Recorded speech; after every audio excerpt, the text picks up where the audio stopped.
बघा किती शेंगा लागल्या आहेत वाल्याच्या वेलीला. भरपूर शेंगा लागल्या आहेत. मला आता भरपूर शेंगा मिळू लागल्या आहेत. वाल लावताना मोठ्या ग्रो बॅग किंवा ड्रममध्ये लावा. त्याची चांगली वाढ होऊन आपल्याला भरपूर शेंगा मिळतात. हे आहे तूर. ही तूर मी खाली माझ्या गार्डनमध्ये लावली आहे. यांनाही भरपूर शेंगा लागल्या आहेत. बघा किती छान शेंगा लागल्या आहेत. ही तूर मी पावसाळ्यात लावली होती. आता मला या तुरीच्या 8 दिवसात 1 किलो शेंगा मिळून जातात. तूर लावण्यासाठी पाणी खूप कमी लागते. ज्यांच्याकडे पाण्याचा प्रॉब्लेम असेल त्यांनी तूर जरूर लावावी. ही तूर मी जमिनीत लावली आहे, पण तुम्ही ग्रो बॅगमध्येही लावू शकतात. तूर एकदा लावल्यावर तिचे 2 वर्षापर्यंत आपल्याला शेंगा मिळतात.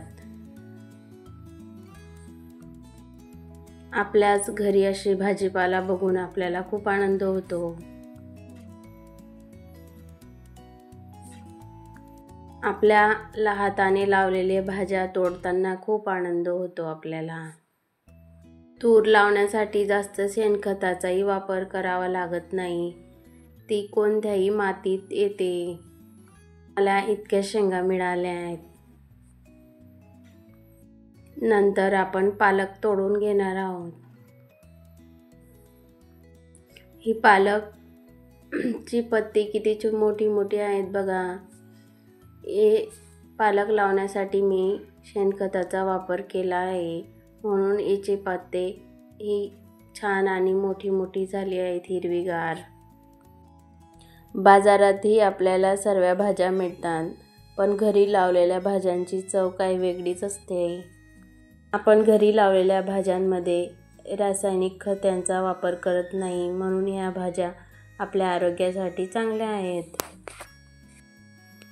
आता पालक तोडून झाले आहे. आता आपल्या देवांसाठी आपण फुलं तोडून घेऊया. हे माझ्या बागेतील झेंडूचे फुलं आहेत. हे मला रोज फुलं मिळतात. मी बाजारातून फुलं विकत घेत नाही. देवांसाठी मला रोज अशी ताजी ताजी फुलं मिळतात. नंतर हे आहे आपल्या ड्रममध्ये लावलेली वांगी. बघा किती वांगी आलेत. हे भरताची देशी वांगी आहेत. या वांग्यांची चव खूप छान आहे. तुम्ही लावा तुमच्या बाल्कनीत आणि टेरेसवर असा छानसा भाजीपाला. माझा व्हिडिओ आवडला असेल तर प्लीज माझ्या चॅनलला सबस्क्राईब करा. थँक्यू.